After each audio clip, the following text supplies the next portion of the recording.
अस्सलाम वालेकुम नाज़रीन, आज हम लेकर आए हैं आपके लिए इन्फो8 आदिल चैनल से कौम अहद यानी हज़रत लूत अलैहिस्सलाम की उम्मत का वाक़या। तो नाज़रीन, आज की वीडियो में हम देखेंगे दुनिया की सबसे ज़्यादा ताकतवर कौम किस नबी की उम्मत से थी और अल्लाह सुब्हान व तआला ने किस वजह से इस उम्मत को फना कर दिया। तो गाइज़, इस वीडियो का ओरिजिनल लिंक आपको डिस्क्रिप्शन में मिल जाएगा। तो शुरू करते हैं यार इस वीडियो को बिना किसी देरी के। बिस्मिल्लाहिर्रहमानिर्रहीम। अस्सलामु अलैकुम नाज़रीन। वालेकुम अस्सलाम व रहमतुल्लाह। नाज़रीन, कौम आद कौन थे? दुनिया की सबसे ताकतवर तरीन कौम को अल्लाह रब्बुल इज़्ज़त ने कैसे तबाह किया और कुरान मजीद फुरकान हमीद में कौम आद के हवाले से क्या इरशाद फरमाया? कौम आद इस वक्त कहाँ मौजूद हैं?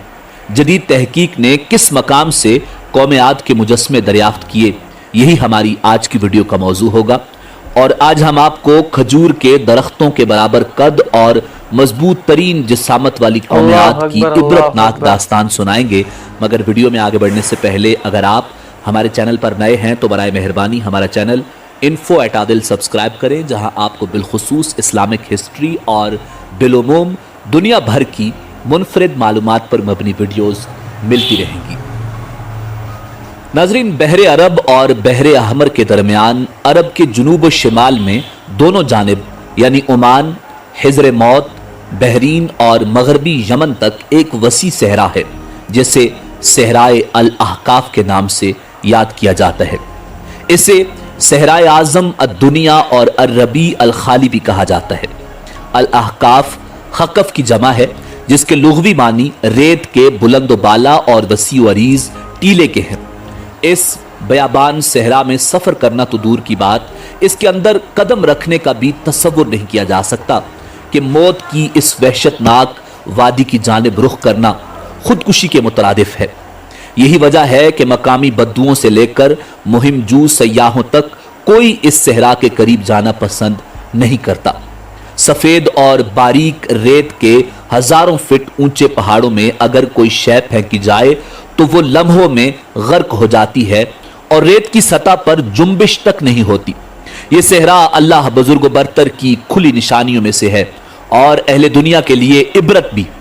अल अहकाफ नामी इस भयानक वादी को देखकर यह गुमान भी नहीं किया जा सकता कि यह किसी जमाने में दुनिया का सबसे ज्यादा सरसब्ज व शादाब इलाका था, जहां बेशुमार फलों और फूलों के वसी बागात, ठंडे पानी के चश्मे, आबशारें और बुलंद बाला इमारतें थीं, जिसमें दुनिया की सबसे ज्यादा ताकतवर, मालदार और शानदार तमद्दुन रखने वाली कौम आद आबाद थी।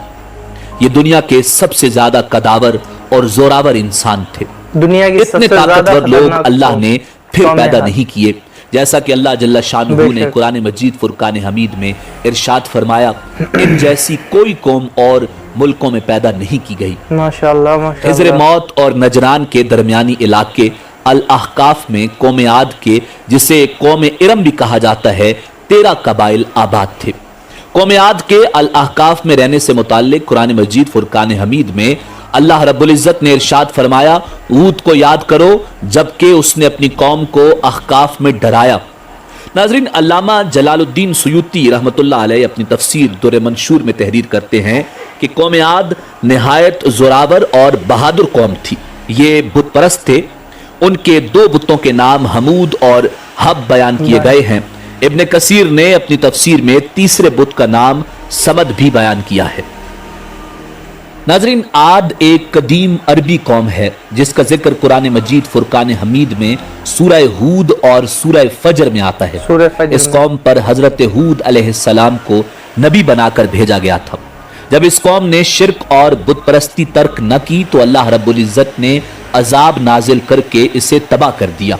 इस कौम के तज़किरे को कहानी समझा जाता था, मगर इसी सदी में इसके मरकजी शहर इरम, अरबी में इरमज़ात अल-इमाद और अंग्रेजी में उबर, वाबर और इरम के आसार बरामद हुए हैं, जो अर-रुबा अल-खाली के उस हिस्से में है जो आजकल ओमान में शामिल है। आद असल में हजरत नूह अला नबीना अलैहिस्सलाम की चौथी पुश्त से थे। आद बिन औज बिन इरम बिन साम बिन नूह, और उनके नाम पर इस कौम को पुकारा जाता है, यानी इस कौम का नाम इनके जद्द अमजद के नाम पर था। कौम आद को मशहूर रिवायात के मुताबिक एक अजीम आंधी से तबाह किया गया था। कुरान के मुताबिक ये कौम दुनिया और आखिरत दोनों में अल्लाह की रहमत से दूर और महरूम है। नाज़रीन, जदीद तहकीक के मुताबिक ये कौम 3000 साल कबल मसीह से लेकर पहली सदी ईस्वी तक मौजूद थी। इनको 1000 सुतूनों वाले शहर की कौम भी कहा जाता है। नाज़रीन, हजरत हूद अलैहिस्सलाम एक तवील अरसे तक अपनी कौम को वाज़ो नसीहत करते रहे। कभी वो उन्हें अल्लाह की तरफ से अता करदा नेमतों की याद दिलाते तो कभी अजाब इलाही से डराते, मगर वो बहरे और अंधे बने रहे। तारीखी कुतब में है कि हजरत हूद अलैहिस्सलाम मुसलसल 50 साल या इससे भी ज्यादा दर्स व नसीहत में मसरूफ रहे। कौम आद के 13 कबाइल में से लुकमान और खलजान नामी कबाइल निहायत ताकतवर थे और उन्हें हुक्मरान की हैसियत हासिल थी। हजरत हूद अलैहिस्सलाम ने जब दावत हक दी और कुफ्र व शिर्क छोड़कर एक अल्लाह की बंदगी की तरफ बुलाया तो लुकमान कबीले ने सख्त मुजामत की और हजरत हूद अलैहिस्सलाम के दुश्मन हो गए। इसके बरक्स दूसरे कबीले खलजान ने हजरत हूद अलैहिस्सलाम की बातों पर गौर खोज किया और उनमें से अक्सर जल्द ही आपकी दावत को कबूल करके ईमान ले आए। हजरत हूद अलैहिस्सलाम ने अपनी कौम को राय हक पर गामजन करने की हर मुमकिन कोशिश की, मगर कौम ने उनकी दावत कबूल करने से इनकार कर दिया तो बिलाखिर उन्होंने बारगाह इलाही में मदद के लिए दस्ते दुआ दराज किए, जिसे कुरान करीम ने यूं बयान किया। नबी ने दुआ की कि ऐ परवरदिगार, इन्होंने मुझे झूठा कहा है पर तू मेरी मदद फरमा। अल्लाह ने अपने नबी की फरियाद के जवाब में फरमाया, ऐ नबी, ये बहुत जल्द अपने किए पर पछताने लगेंगे। नाजरीन, अल्लाह रब्बुल इज्जत ने अपने नबी की दुआ कबूल फरमाई और कौम आद पर अजाब की इब्तिदा हो गई। बादलों के फरिश्ते को हुक्म दिया गया कि अब बारिश न बरसाई जाए। चश्मों के फरिश्ते को हुक्म दिया गया कि इनके ठंडे, मीठे और शफाफ पानी से लबरेज चश्मों और आबशारों को खुश्क कर दो।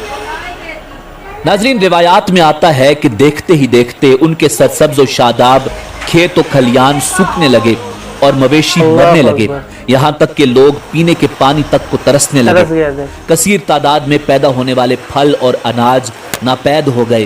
पूरी कौम खुश्क साली का शिकार होकर बदहाल और परेशान हो गई। ये सिलसिला मुसलसल 3 साल तक जारी रहा। हजरत हूद अलैहिस्सलाम ने अपनी कौम की तरफ देखा तो परेशान हो गए। आप बहुत अफसुर्दा और परेशान रहने लगे और फिर एक दिन उन्होंने अपनी कौम से फरमाया, ऐ मेरी कौम के लोगों, तुम अपने पालने वाले से बख्शिश मांगो, उसके आगे तौबा और इस्तिग़फ़ार करो। वो तुम पर आसमान से बारिश बरसाएगा और तुम्हारी ताकत और कुव्वत में इजाफा फरमाएगा।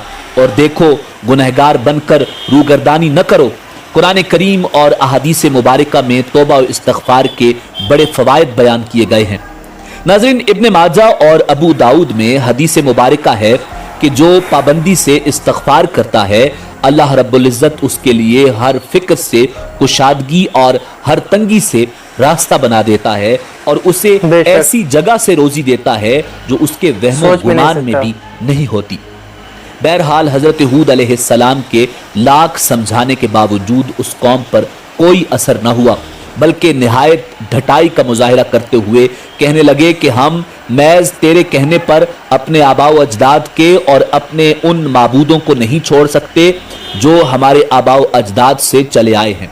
कुरान करीम ने इसे यूं बयान किया है, ऐ हूद, तुम हमारे पास कोई दलील तो लाए नहीं और हम सिर्फ तुम्हारे कहने से न अपने माबूदों को छोड़ने वाले हैं और न तुम पर ईमान लाने वाले, बल्कि हम तो ये समझते हैं कि हमारे किसी माबूद ने तुम्हें आसेब ज़दा दीवाना कर दिया है। नाज़रीन, अज़ाब इलाही के इब्तदाई मराहिल में खुश्क साली ने कौम आद की हालत अबतर कर दी। उनके सरदारों और दानिश्वरों ने इससे निजात पाने के लिए मुख्तलिफ तदाबीर पर गौर व खोज शुरू कर दिया। ये बात बड़ी हैरान कुन है कि पिछली कौमों को जब कभी कोई मुश्किल आ घेरती तो वो उससे निजात के लिए हिजाज मुकद्दस का सफर करते और बैतुल्लाह शरीफ में जाकर अल्लाह के आगे आहुजारी करते। यानी काफिर कौमें भी इस हकीकत को तस्लीम करती थी कि इस अर्ज़ो समा में एक लाफानी कुव्वत मौजूद है, मगर इसके बावजूद जब नबी और रसूल ये बात कहते तो उनकी अकल पर पर्दा पड़ जाता। قوم عاد کے سرداروں نے بھی یہی فیصلہ کیا کہ قوم کے سرکردہ افراد بیت اللہ شریف جا کر اندیکھے خدا کے سامنے فریاد کرتے ہیں۔ چنانچہ مختلف قبائل کے سرداروں اور دیگر اہم افراد پر مشتمل 70 افراد کا ایک وفد حجاز مقدس روانہ ہوا۔ اس زمانے میں مکہ مکرمہ پر قوم امالیک کی حکمرانی تھی، جس کا سردار معاویہ بن بکر تھا اور معاویہ کی والدہ قوم عاد سے تعلق رکھتی تھی۔ ویسے بھی معاویہ بن بکر قوم عاد کی شان و شوکت سے بڑا مرغوب تھا، چنانچہ اس نے وفد کی بڑی خاطر مدارت کی اور اسے بڑے عزت و احترام سے اپنے ہاں ٹھہرایا۔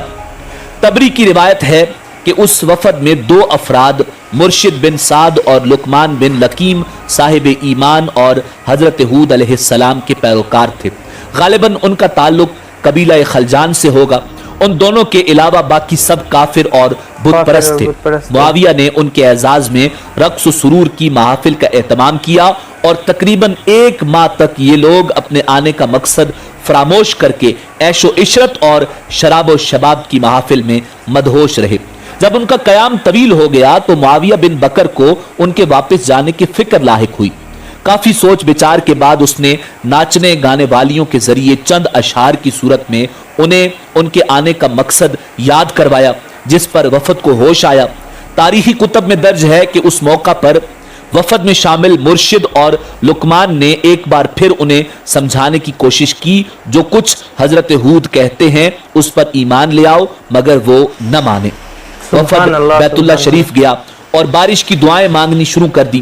ابھی تھوڑی ہی دیر گزری تھی کہ اللہ رب العزت نے آسمان پر 3 رنگوں کے بادل بھیج دیے، جن میں ایک سفید تھا، دوسرا سیاہ اور تیسرا سرخ۔ اس کے ساتھ ہی آسمانوں سے ندائے غیب آئی، اپنے اور اپنی قوم کے لیے ان تینوں میں سے کسی ایک کو پسند کر لو۔ چنانچہ وفد نے سوچ بچار کے بعد سیاہ بادل کو اپنے لیے پسند کیا، جس کے ساتھ ہی سرخ اور سفید ٹکڑے آسمان سے غائب ہو گئے اور ابر سیاہ آہستہ آہستہ آسمان پر چھانے لگا۔ وہ لوگ اپنی دعا کی قبولیت پر بڑے خوش تھے اور سمجھتے تھے کہ اب خشک سالی ختم ہو جائے گی۔ ناظرین، روایات میں آتا ہے کہ پوری قوم نے خوشیاں منانی شروع کر دی، مگر حضرت ہود علیہ السلام سمجھ گئے تھے کہ یہ عذاب الہی ہے، لہٰذا انہوں نے ایک بار پھر اپنی قوم کو مخاطب کرتے ہوئے فرمایا، اے میری قوم، یہ اللہ کا عذاب ہے جو تم پر نازل ہوا چاہتا ہے۔ پھر انہوں نے اللہ تعالیٰ کا فرمان انہیں سنایا، نہیں بلکہ دراصل یہ ابر وہ عذاب ہے جس کی تم جلدی کر رہے تھے، یہ ہوا کا طوفان ہے جس میں دردناک عذاب چلا رہا ہے، جو اپنے رب کے حکم سے ہر چیز تباہ کر ڈالے گا۔ ناظرین، حدیث شریف میں آتا ہے کہ اما عائشہ صدیقہ رضی اللہ تعالی عنہا نے حضور نبی کریم رؤوف الرحیم صلی اللہ علیہ وآلہ وسلم سے پوچھا، یا رسول اللہ صلی اللہ علیہ وآلہ وسلم، لوگ تو بادل دیکھ کر خوش ہوتے ہیں کہ اب بارش ہوگی، مگر آپ کے چہرے پر اس کے برعکس تشویش کے آثار نظر آتے ہیں۔ آپ صلی اللہ علیہ وآلہ وسلم نے فرمایا، عائشہ، اس بات کی کیا ضمانت ہے کہ اس بادل میں عذاب نہیں ہوگا؟ جبکہ ایک قوم ہوا کے عذاب سے ہلاک کر دی گئی تھی، اس قوم نے بھی بادل دیکھ کر کہا تھا، یہ بادل ہے جو ہم پر بارش برسائے گا۔ ناظرین، روایات میں آتا ہے کہ قوم عاد نے اس عذاب کو بصورت بادل اپنی بستیوں کی طرف آتے دیکھا تو کہنے لگے، یہ تو بادل ہے، ہم پر بارش کرنے والا ہے۔ قرآن کریم میں ہے کہ اللہ رب العزت نے تیز آندھی کا یہ عذاب 7 راتوں اور 8 دنوں تک مسلسل جاری رکھا۔ آندھی نے کسی ایک کو بھی نہ باقی چھوڑا، یہ ہر ایک کے پاس پہنچ گئی، غاروں کے اندر، پہاڑوں، گھاٹیوں اور چوٹیوں، گھروں، محلات اور قلعوں کے اندر سب کو فنا کر ڈالا۔ ابن عمر رضی اللہ تعالی عنہ سے مروی ہے کہ نبی کریم رؤوف الرحیم صلی اللہ علیہ وآلہ وسلم نے ارشاد فرمایا، وہ آندھی جس کے ذریعے قوم عاد ہلاک کی گئی، اللہ نے ان پر انگوٹھی جتنی جگہ کی مثل ہوا کھولی تھی، بس وہ ہوا پہلے دیہات میں گئی اور وہاں کے لوگوں اور مویشیوں اور مالوں کو اٹھایا اور آسمان و زمین کے درمیان لے گئی۔ اللہ نے اس خوفناک آندھی سے حضرت ہود علیہ السلام اور ان کے ساتھیوں کو محفوظ رکھا اور انہوں نے خطیرہ نامی ایک بستی میں پناہ لی، جہاں عذاب ان تک نہیں پہنچا اور وہ امن و سکون سے رہے، اور باقی پوری قوم اللہ رب العزت نے تباہ و برباد کر دی۔ अल्लाह अकबर। नाजरीन, अल्लामा तबरी की बाज रिवायतों में है कि हजरत हूद अलैहिस्सलाम की उम्र 150 साल थी। आपको 50 बरस की उम्र में नबूवत अता की गई। 50 बरस तक माशाअल्लाह, कौम को माशाअल्लाह। वाजो नसीहत करते रहे। कौम की हलाकत के बाद मजीद 50 बरस तक जिंदा रहे और अहले ईमान को वाजो दर्स फरमाते रहे।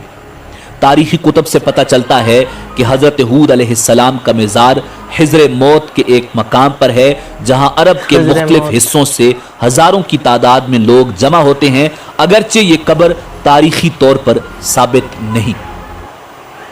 माशाअल्लाह माशाअल्लाह, ये था हज़रत लूत अलैहिस्सलाम की उम्मत का वाक़या। तो गाइज़, अगर ऐसे ही वाक़या आपको और भी देखना हो तो प्लीज़ हमारे चैनल को सब्सक्राइब करना, वीडियो को लाइक करना और कमेंट कर हमें ज़रूर बताना हज़रत लूत अलैहिस्सलाम की उम्मत का वाक़या आपको कैसा लगा।